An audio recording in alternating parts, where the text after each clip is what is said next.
فرش التراب يضمني. عالم اسلام میں سے عالم عرب ان کے شکنجے میں جا چکا. کیوں بنا کر کھڑے ہوئے ہیں اسرائیل کو ماننے کے لیے اور سر تسلیم خم کرنے کے لیے؟ بہرحال نوٹ کر لیجئے، عالم عرب جا چکا. کوئی دن کی بات ہے، میں سنسنی پیدا نہیں کرنا چاہتا، لیکن حالات اور واقعات سے نگاہیں بند کرنا بھی کوئی دانش مندی کی بات نہیں ہے. یہ ایودھیا کی مسجد شہید کی گئی، ابھی یہ ایک بہت بڑا مزار جو ہے شہید کیا گیا، اور اس کے ساتھ کئی مسجدیں شہید کی گئی. یہ سب کیا ہے؟ یہ مسلمانوں کی نفس دیکھی جا رہی ہے کہ کوئی غیرت اور حمیت نام کی کوئی شے باقی ہے.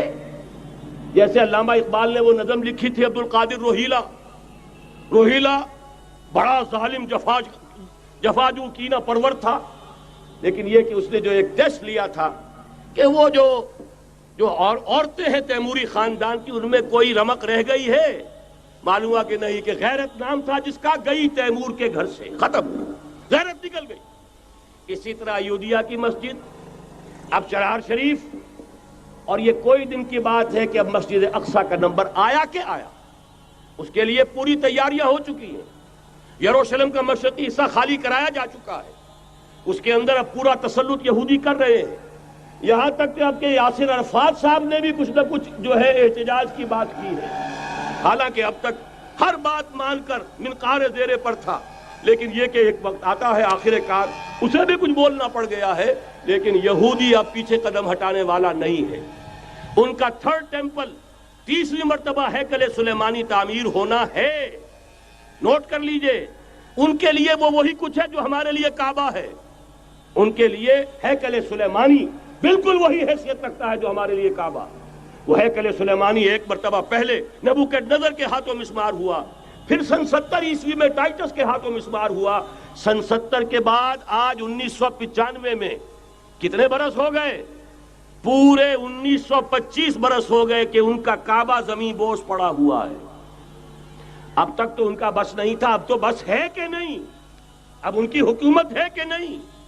اب شاہ حسن ہو چاہے شاہ حسین، ان کے نوکر اور چاکر ہیں یا نہیں؟ اب انہیں ڈر کس کا ہے؟ لہذا کوئی دن کی بات ہے، مسجد اقصی شہید ہوگی اور ٹیمپل کی تعمیر شروع ہوگی. یہ تو بہرحال ایک نقشہ ہے. اگلا نقشہ آپ کو بتانا چاہتا ہوں، ایک دوسری تصویر ہے. یہ تصویر ہے زمینی، ایک تصویر ہے آسمانی.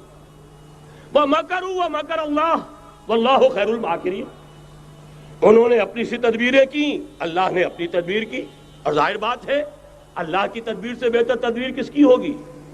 چنانچہ یہودیوں کی سازشیں اس وقت بھی ناکام ہوئی تھی یا نہیں؟ ظاہر بات ہے جاء الحق وزهق الباطل ان الباطل کان زهوقا. لہذا یہ آیتیں دونوں اعلان کر رہی ہیں کہ یہودیوں کی سازشیں بالآخر ناکام ہوں گی اور دین حق کا بول بالا ہو کر رہے گا. یہ تو ان آیتوں سے ظاہر ہے.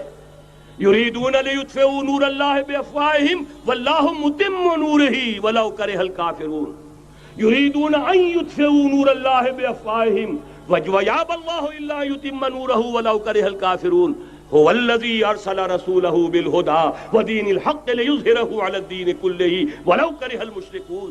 اللہ نے تو بھیجا ہی ہے اپنے رسول کو اس فیصلے کے ساتھ اور یہ ذمہ داری اور مشن دے کر کہ جو دین حق آپ کو دے کر بھیجا جا رہا ہے اسے غالب کیجئے، نافذ کیجئے، قائم کیجئے. اس مشن کے ساتھ بھیجا جا رہا ہے.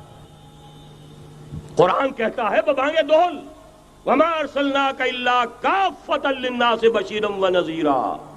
اے محمد صلی اللہ علیہ وسلم، ہم نے نہیں بھیجا ہے آپ کو مگر پوری نوع انسانی کے لیے بشیر اور نذیر بنا کر.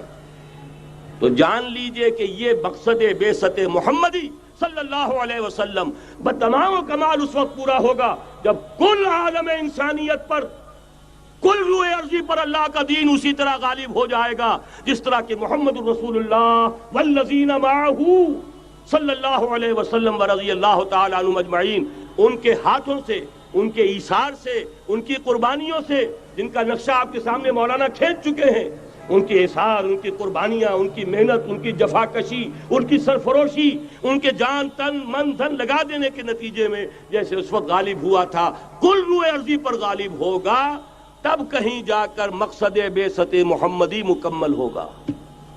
یہی وجہ ہے اقبال نے کہا تھا وقت فرصت ہے کہاں، کام ابھی باقی ہے، نور توحید کا اتمام ابھی باقی ہے۔